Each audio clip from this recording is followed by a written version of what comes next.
Salut. Coucou, comment ça va? Bien. Comment vas-tu? Mais ça va bien. Avec toutes ces activités, ça va? Oui, ça va. Ben, écoute. Il y a 7 ans, Earl a perdu la vue très rapidement. Il continue pourtant à s'investir bénévolement sur des projets qui lui tiennent à cœur et il bénéficie du soutien d'une association qui met à disposition des lecteurs et des lectrices pour des personnes malvoyantes ou aveugles. Avec Monique, son épouse, ils ont participé au projet de recherche Célodie qui s'intéresse à la façon dont les couples font face à la survenue d'une déficience visuelle. Aujourd'hui, Romain Bertrand, chercheur en sciences sociales, revient avec eux sur les conclusions de la recherche. Il leur propose d'échanger sur un premier thème, la reconfiguration de leurs occupations en prenant en compte la déficience visuelle.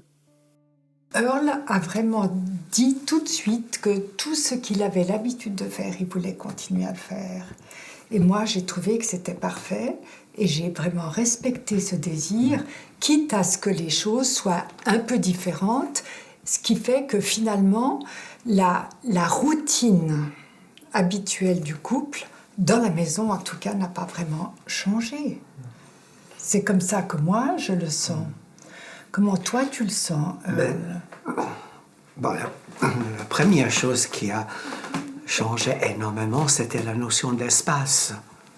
Parce que finalement, je me suis rendu compte qu'il fallait que je reste avec certains repères. Et j'étais obligée de concentrer sur un espace qui était encore gérable.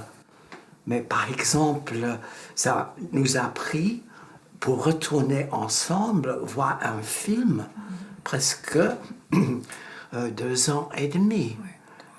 Je lui ai demandé de ne pas faire des descriptions. Mais après, on a pu échanger, et échanger surtout en lien avec la musique qui, au fond, était essentielle dans l'évolution thématique du film.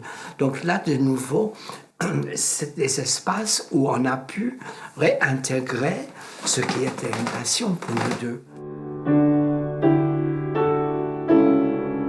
Romain Bertrand rend ensuite visite à Erika et Walter, un autre couple qui a participé à la recherche. Malvoyante depuis sa naissance, Erika a développé très tôt des stratégies pour dépasser les limites imposées par sa déficience visuelle.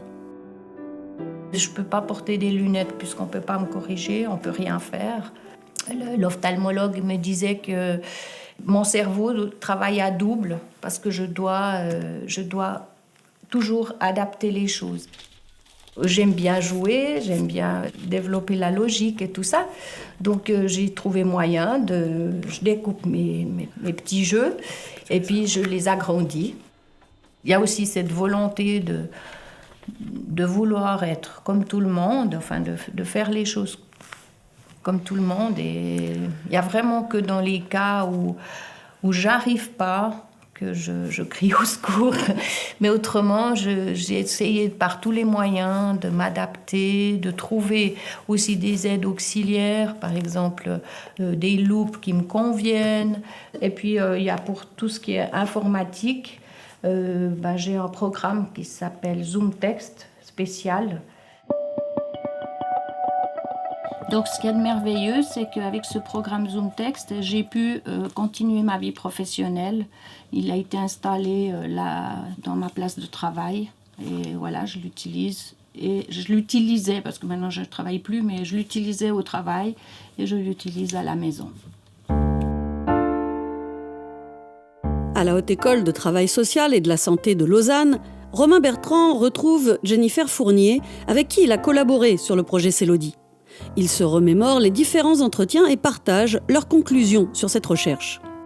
Alors, ce qu'on a vu avec Erika notamment, c'est qu'elle a eu un cancer il y a quelques années en arrière qui a, oui, aggravé la déficience visuelle, mais qui est un événement en tant que tel.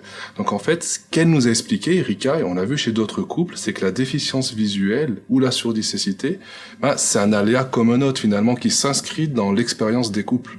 D'ailleurs, ça me fait penser à d'autres entretiens qu'on a eus, où les personnes qu'on a interviewées ont pu parler d'autres aléas de la vie que sont les troubles psychiques des enfants, que sont la perte d'un emploi, etc.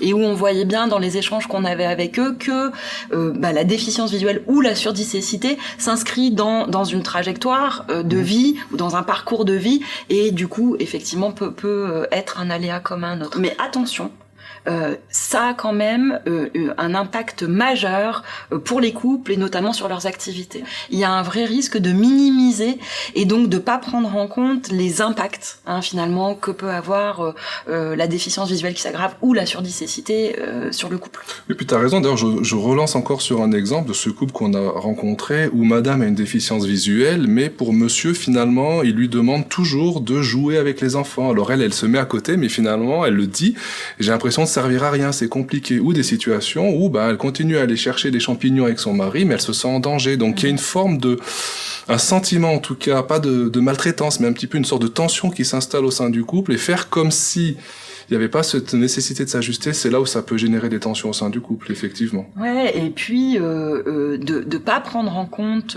l'impact que peut avoir la déficience sur les activités du couple, ça peut générer de la souffrance, ça peut générer du mal-être, ça peut aussi générer de la fatigue ou aggraver des problèmes de santé. Et je pense d'ailleurs aussi à la personne qui a pas forcément de déficience visuelle. Voilà, vraiment l'impact peut être important. Si on prend pas en compte cette déficience visuelle et ce qu'elle engendre, l'impact peut être fort pour les deux partenaires. C'est ça, pour le couple. Ouais. Romain retrouve Vincent Ducommun, qui est à la fois psychologue et psychothérapeute et malvoyant de naissance. Vincent fait partie de la douzaine d'experts qui ont participé à la recherche en apportant leur expertise concernant les problématiques liées à l'arrivée de la cécité dans un couple et comment faire évoluer la place de chacun dans la relation. C'est clair qu'il y a un risque que l'un ou l'autre dans le couple s'épuise. Donc c'est là où le risque, d'après moi, existe. Par contre, c'est clair que si les couples arrivent à bien, conscientiser tous les impacts qu'implique la présence d'un handicap dans un couple, et qu'ils arrivent à développer des stratégies pour faire face aux situations, aux réalités, et qu'ils forment progressivement une bonne équipe pour gérer l'objet handicap dans leur couple, là par contre, ça ne devient plus un aléa majeur, ça peut même être une source de force de couple. S'impliquer dans une reconfiguration commune des activités en prenant en compte la déficience visuelle d'un des partenaires peut donc renforcer le couple. Mais qu'en est-il maintenant de la gestion du stress en dehors du foyer ? C'est la seconde grande thématique abordée au sein de la recherche Célodie. Tu m'expliquais tout à l'heure, Erika, que quand tu sors de ton côté, les gens ne voient pas que tu as une déficience visuelle. Comment ça se passe pour toi, justement, ces moments où tu es face au monde ? C'est une bonne question. C'est vrai que du fait qu'on ne voit pas tellement que je suis handicapée de la vue, sauf quand je lis, mais autrement, on s'aperçoit de pas grand-chose. Pour moi, ça m'a souvent rendu un petit peu la vie difficile. J'ai dû confronter des fois des choses qui m'ont blessée, quoi. Où on m'a répondu non, je peux pas vous lire, je peux pas vous aider, ou t'as qu'à mettre des lunettes. Ça, on l'entend tout le temps. Il n'avait qu'à lire. Enfin, ouais, il n'y a qu'à lire. Ah oui, ça c'est ça. Ça, c'est vrai. Ça, c'est la réponse. C'est-à-dire que tu demandes de l'aide. Il n'y a qu'à lire. On te répond ça quand tu demandes de l'aide. C'est arrivé, ouais, plusieurs fois. Il n'y a qu'à lire, c'est marqué. Ouais. Alors, maintenant, en étant frustrée, à la fin, moi, des fois, j'arrive et puis je dis tout de suite, je suis handicapée de la vue, est-ce que vous pouvez m'aider ? Je trouvais intéressant ce que Erika, elle nous disait lorsqu'elle parlait de ses sorties et quand elle allait seule faire les courses ou seule prendre le bus ou le train, que comme elle a une déficience visuelle, elle a plus de difficultés à lire les choses qui sont écrites petites et qu'elle se faisait houspiller par les gens. Et puis, parce qu'elle n'allait pas assez vite. C'est ça. Et puis il y a d'autres couples qui nous ont parlé de ça, de ces situations où justement ils stressaient de sortir seuls à cause de finalement les gens qui sont pas très sympas parce que ça se voit pas. Ça me faisait penser aussi à un entretien qu'on a fait ensemble où c'était madame qui avait une déficience visuelle et où elle racontait effectivement sa crainte et puis l'appréhension que suscitait maintenant la sortie seule, et notamment parce que malgré le fait qu'elle ait d'ailleurs opté pour des lunettes et puis pour la canne blanche, c'est-à-dire qu'elle visibilise en quelque sorte sa déficience, c'était fréquent qu'elle se fasse bousculer, et du coup effectivement les sorties généraient pas mal de stress chez elle, et elle appréciait, elle racontait ça, elle appréciait finalement que son mari l'accompagne aussi souvent que possible. Alors c'est quelqu'un qui travaille pas mal, qui fait pas mal d'heures de travail, donc sur ses temps disponibles, mais vienne avec elle, l'accompagne pour faire les courses ou pour tout l'ensemble des déplacements nécessaires pour la vie quotidienne. C'est vrai qu'elle disait que finalement son mari l'a répondu un petit peu au stress parce qu'elle-même, en fait, elle a su l'exprimer. Absolument. Et c'est ça qui semblait important, en tout cas, c'est d'exprimer le stress. Et puis, d'ailleurs, on parle du stress qui est exprimé par la personne qui présente la déficience, mais on s'est aussi rendu compte dans des entretiens qu'il y a aussi des personnes, c'est le partenaire ou la partenaire qui est stressé en raison de la déficience sensorielle. Je pense à ce couple, c'est monsieur qui présente la déficience, et puis en raison de sa déficience, monsieur il a décidé d'arrêter de conduire. Ils ont 2 enfants qui sont en bas âge, et puis madame s'est dit, du coup, c'est sur moi finalement que tout va reposer, accompagner les enfants à l'école, aux activités. Elle a eu beaucoup de stress, et elle aussi, elle a su en parler avec son conjoint, et finalement, ils ont décidé ensemble que lui, il allait continuer à conduire jusqu'à ce que les 2 déménagent dans un endroit qui serait plus proche des transports en commun. Donc les 2 personnes semblent concernées en fait par le stress. Je me souviens aussi quand même dans un des entretiens de cette dame qui fait des choses de manière assez indépendante. Je pense à un saut à l'élastique. Tu te souviens de ce couple ? Et à contrario, du coup, je me souviens aussi de son mari qui n'entendait pas ce besoin d'indépendance très forte et intervenait un peu à tout bout de champ pour la protéger en quelque sorte, et du coup était très peu ajusté par rapport à ce qu'elle pouvait dire de son stress ou du besoin de soutien qui était le sien en réalité. Tout à fait. En fait, ce que ça semble montrer, c'est que finalement, c'est pas tant juste le fait d'exprimer le stress, c'est la manière dont l'autre va y répondre aussi qui compte. C'est pour ça que l'important, c'est vraiment que les conjoints en fait réfléchissent aussi à quel est un peu leur contrat d'association, c'est quelle est leur façon de s'organiser, comprendre en tout cas ces stratégies de gestion de stress en regard du type de couple. Et du type de fonctionnement qui est instauré. Exactement. Souvent, mon travail vraiment va consister à les aider à conscientiser leur niveau de stress, leur niveau de fatigue, pour qu'avec ce nouveau niveau de conscience, ils arrivent à beaucoup mieux prendre soin d'eux, s'harmoniser dans le couple. Et c'est vrai que autant la fatigue que le stress, par définition, et c'est vrai pour nous tous, ce sont 2 sensations finalement qu'on va ressentir toujours trop tard. Finalement, on n'entre pas dans une zone de stress en se disant « Ah oui, ça commence à monter » ou une zone de fatigue. En fait, on est dans le truc, puis tout d'un coup on se dit « Ouf, mais je suis complètement stressé » ou « Je suis complètement fatigué ». C'est clair que plus on est compétent pour anticiper la sensation, puis on se dit « si on fait ça, on risque d'aller vraiment dans nos limites » et d'organiser de ce fait peut-être les choses autrement, on va vraiment gagner du terrain. Et si on parle des couples, en l'occurrence aujourd'hui, c'est aussi diminuer vraiment les risques de problèmes, de conflits, d'épuisement, que de travailler sur ce mécanisme de conscientisation du stress et de la fatigue. Tu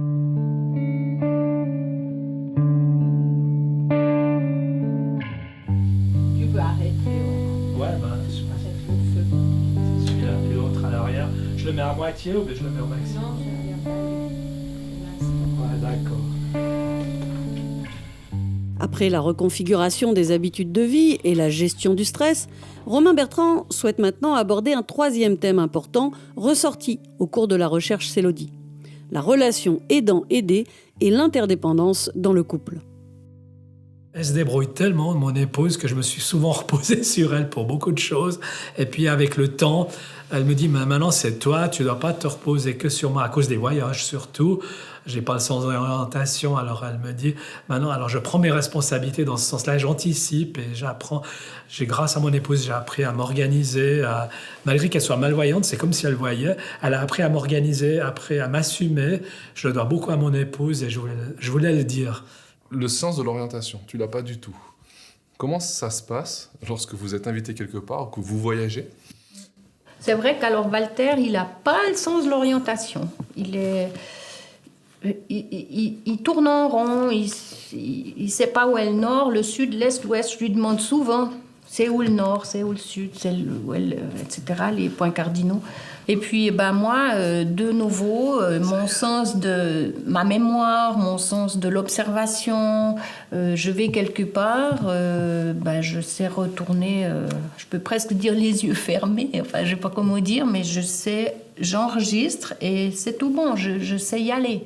Ok, je ne peux pas faire ça, mais par contre, ça, je peux le faire.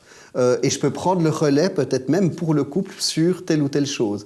Et ça, si on arrive justement à créer cette dynamique de couple, finalement, le handicap, il va prendre moins de place. Parce que même si c'est moi qui ai la déficience, mais que je sais que ça, par contre, je me sens plus en compétence que toi qui vois bien pour le faire, du coup, ça permet justement que le couple, finalement, crée une image positive d'elle-même. Au fond, faire partie d'un couple dépasse pour moi la question indépendance ou interdépendance. Ça dépasse tout simplement parce que tu es toujours attiré vers si ce n'est que le désir, mais le désir est très profond, d'approfondir la relation. Parce qu'au fond, il y a d'autres perceptions. Et c'est dans ces autres perceptions que peut-être maintenant, la construction d'elle, pour moi, est plus complète. Le plus-value de notre couple, c'est y rester, échanger, partager et quelquefois expérimenter. Je pense que c'est ça l'essentiel.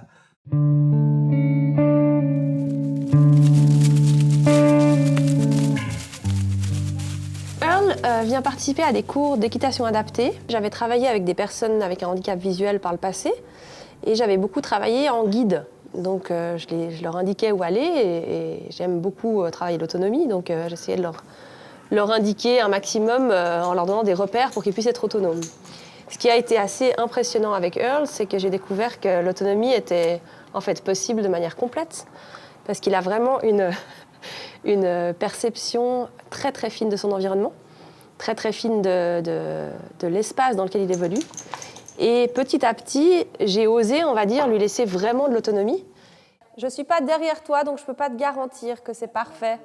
Mais en tout cas, au niveau du milieu de la porte, je pense que plus parfait, c'est quand même difficile. Il faudrait une règle avec des millimètres quand même.